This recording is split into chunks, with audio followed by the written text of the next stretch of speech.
Good morning, everyone. Pete Pardo here from Sea of Tranquility. Welcome to another edition of Ranking the Studio Albums. Today, we're going to tackle the discography of U.S. progressive rock band Kansas, a legendary band that's been around since the early 70s. All right, made their mark in the 70s, were a huge draw that decade, but have continued to soldier on through the years. They're still going to this day. All right. Many of the original members have gone, but they still have a couple key founding members and a couple new guys that have really invigorated some new life into the band. But they've got a lot of great albums. All right. So what I've done is I have ranked the studio discography from my kind of least favorite all the way to my favorite. Not a very easy task because most of these albums I like quite a bit. Some of them I like a lot less than others, but there's still plenty to like about them. So, again, curious to see what you guys think and what your lists are, how you would rank them.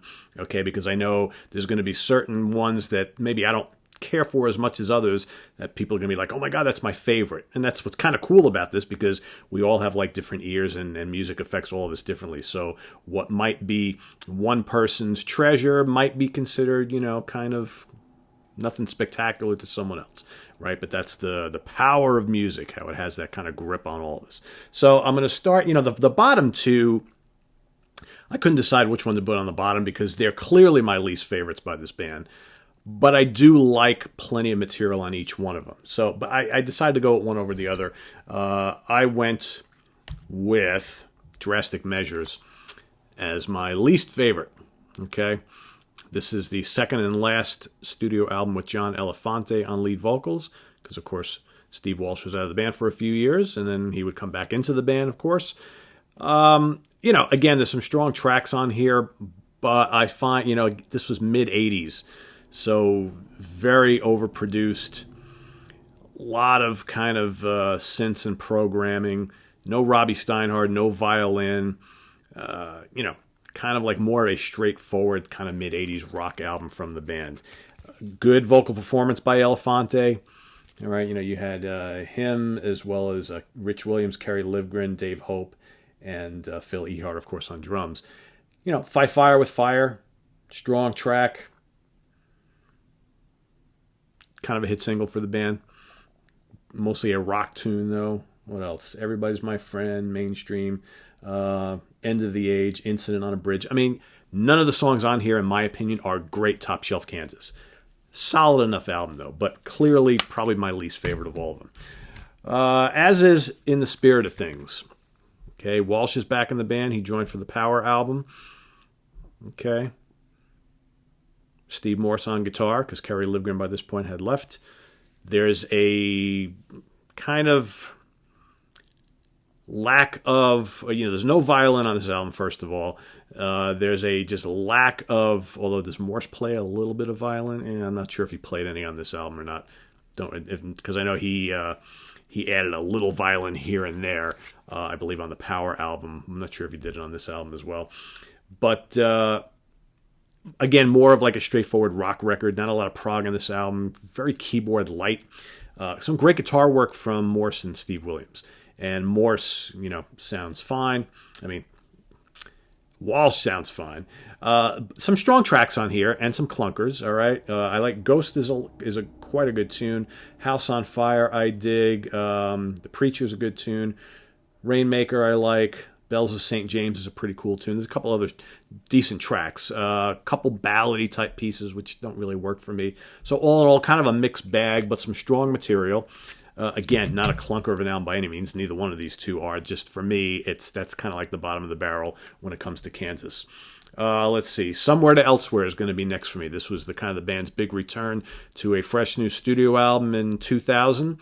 This was to be their last new studio album of all new material to the Prelude Implicit, which just released a couple years ago. Decent album, okay? Again, the band trying to get back to their classic sounds as we cross into the 2000s. Not quite so successful. I find some of this album a little laid back and almost kind of bluesy. Not that that's a bad thing. It's not a bad album by any means. Icarus 2 is fantastic. When the World Was Young is quite good as well. Distant Vision I like. Some good tunes. Again, some strangely kind of bluesy songs on here. Like there's a few of them. And it's not probably quite. I remember when this album first came out, a lot of people were very excited about it because, it brings back all the classic guys. They're all on here. But it just wasn't quite up to the level of material that we had grown accustomed to in the 70s. And obviously, many years later, right? 20 years later. So, but it's still a good album. All right. Next up, only because it's the most recent one and we haven't had a lot of time with it, I'm going to go with the Prelude Implicit next. I dig this album a lot. This, to me, this is a much stronger return to form than this, in my opinion. Even though, this has all the classic members and this does not, just a couple of them. But I think that this goes back to, for the most part, the sound of classic 70s Kansas. Some really strong tracks on here with this Heart. The Unsung Heroes, Rhythm of the Spirit is a great tune. Voyage of 818, Summer. I mean, a lot of strong material on this album.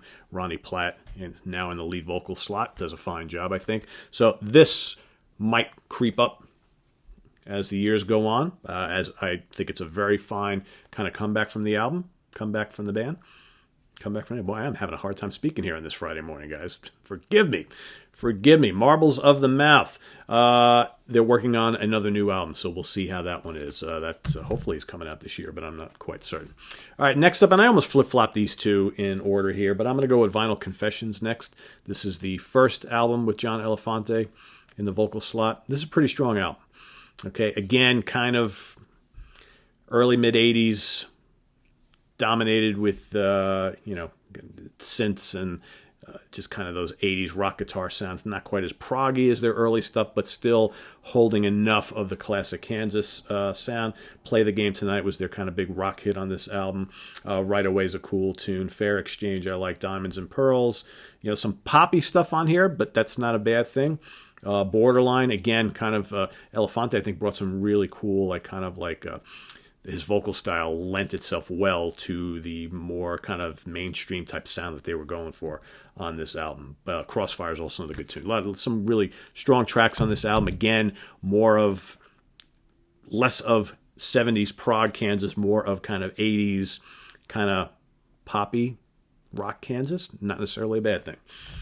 All right, next up, I'm going to go with Power. This is the first album with Steve Morse on guitar. I dig this album. Again, more of a kind of rock record, but containing enough kind of those, intricate arrangements that we'd known to love from the band. Again, Livgren gone by this point. No violin, Robbie Steinhardt is gone, so Morse really trying to take up a bulk of, what was missing with all of his various guitar skills. Silhouettes in Disguise, All I Wanted, obviously was the kind of the minor hit single from the album. The title track is fantastic. Secret Service, Musicato is excellent. All right, 219, another catchy tune, very catchy stuff on here. We're Not Alone Anymore, another kind of like mellow ballad, very strong album. Freaks of Nature, this is a powerhouse of an album. I dig this one a lot. This is, Kansas moving into the 90s. All right. You got David Ragsdale on violin here. The band deciding, hey, we need violin back in this band. Okay. You got Rich Williams doing the bulk of the guitar work. Ragsdale also plays a little bit. Some very, very strong tracks on this album. Hope Once Again. Desperate Times. I Can Fly. Great, great tune. Just very strong, pretty heavy. Probably one of the heavier Kansas albums. Funny enough, though, by this time, you can start to hear the cracks in the vocals of Steve Walsh. All right, he still sounds potent on this album because he's being asked to sing more aggressive material, but you can hear the kind of little raggedness in his voice. All right. So I think this was probably, and there's a reason why they took such a long break between this one and Somewhere to Elsewhere, because I think that, Walsh was having a hard time singing a lot of the material. Okay. But he would stay in the band for a number of years after that. All right. Next up, I'm going to go with Audiovision. This is a fun album.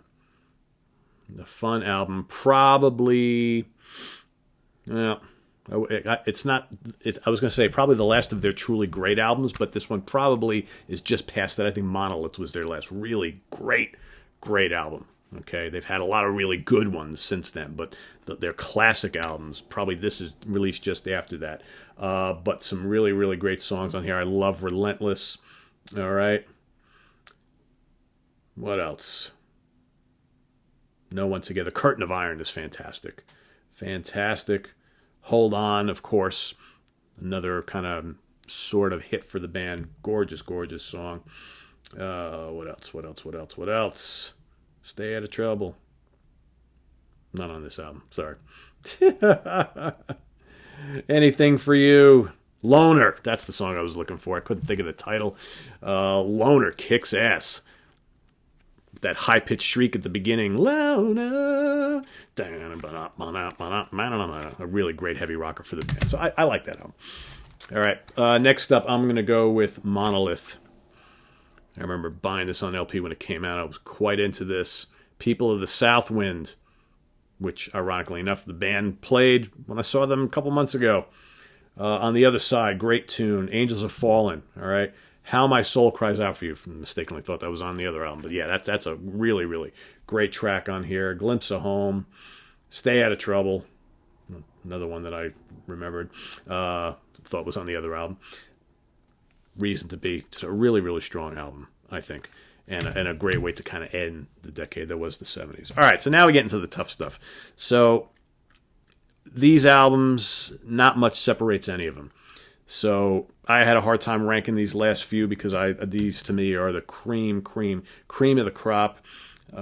And any given time I could switch some of these out and the order could switch. So again, I did the best I could with it, but obviously some of you might prefer some over the others, and that's cool because they're all great. They're all really great. I'm going to go with Mask next.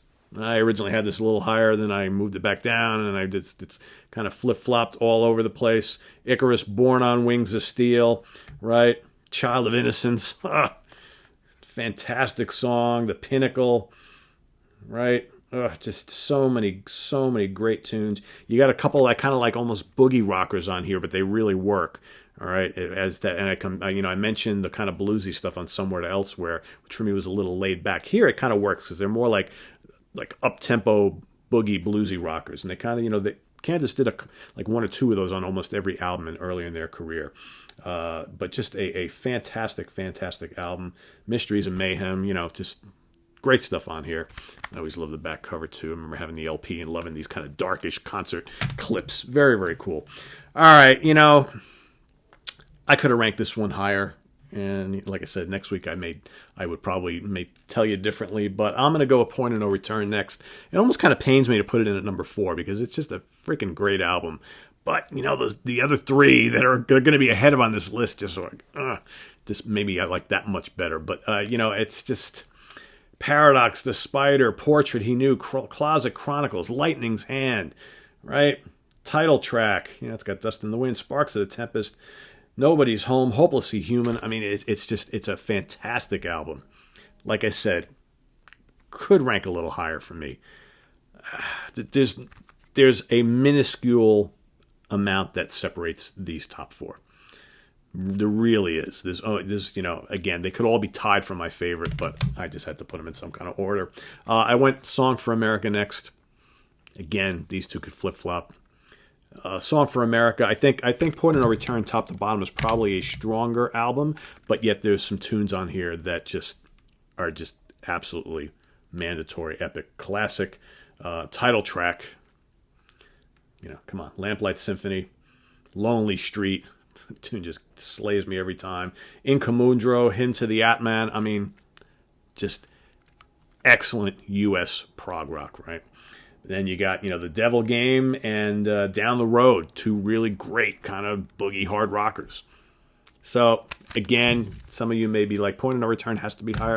That's fine. I could agree with you some days, right? This is tough. I'm going to go with the debut next. All right. Again, just a classic debut album that just has, this is like a total prog album, with the exception of maybe, Bringing It Back. Again, kind of a cool hard rock tune. Even Can I Tell You is that's prog, but it's got kind of like a slight little bluesy boogie edge to it. But then you got Lonely Wind, right?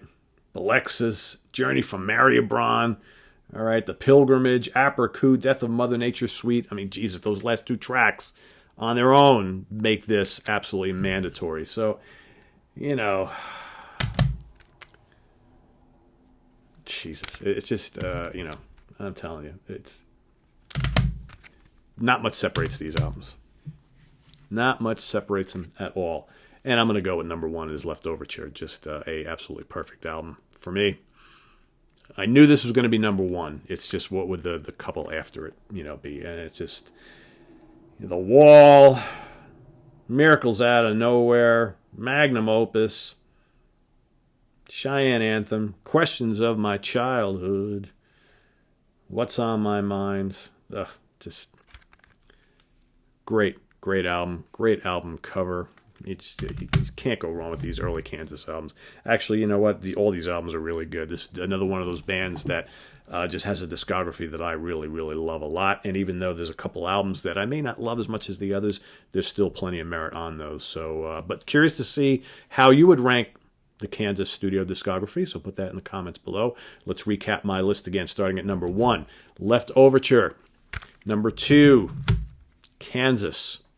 Number 3, Song for America. Number 4, Point of No Return. Number 5, Mask. Number 6, Monolith. Number 7, Audio Visions. Number 8, Freaks of Nature. Number 9, Power. Number 10, Vinyl Confession. Is that 10? 11, The Prelude Implicit. Number 11, Somewhere to Elsewhere. Number 12, In the Spirit of Things.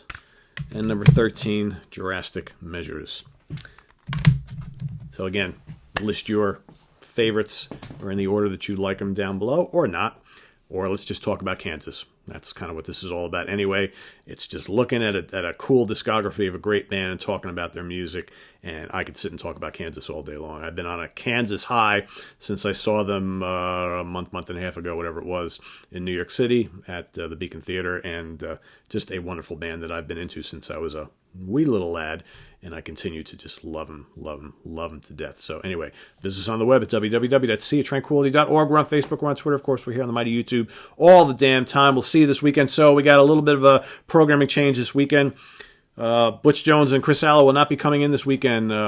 Butch, something came up for Butch, so we have to reschedule. Chris Allo is sick with the flu, so we hope Chris gets better, and I will talk to both of them to reschedule all the stuff we had going on with them this weekend. We'll do that sometime, hopefully over the next couple of weekends, but don't you worry. I've got other stuff planned for this weekend. All right, so stay tuned. I'll be here in the director's chair, bringing you some cool new content I'm hoping to do this weekend. I'll throw it out there and, get your appetite whetted for it. I'm going to do Rush, ranking the studio albums for Rush, probably tomorrow. Okay, that's going to be the big one this weekend. Not to say that Sunday is not going to be a big one. So Sunday, I will be at the brewery at Orange County Hops Sunday afternoon with Mike Antonelli. We're going to be doing a Miles Davis, kind of a look at Miles Davis and his best albums from each era, the 40s, 50s, 60s, 70s, and 80s. That's coming up on Sunday. Okay, so you don't want to miss that. So Mike and I will each be picking a couple of our favorite albums from each era, from each decade. All right, we're going to talk about each one of them. And so for those of you who are looking to get into the music of Miles Davis, we're going to tell you where to start. Okay, but there's so much, right? So it's just a starting point. So enjoy that. What else? Some other little tidbits might happen this weekend as well. So if you're hanging around the house, crank on YouTube. You'll have plenty to watch. So we'll see you then, all right? Take care. Bye-bye.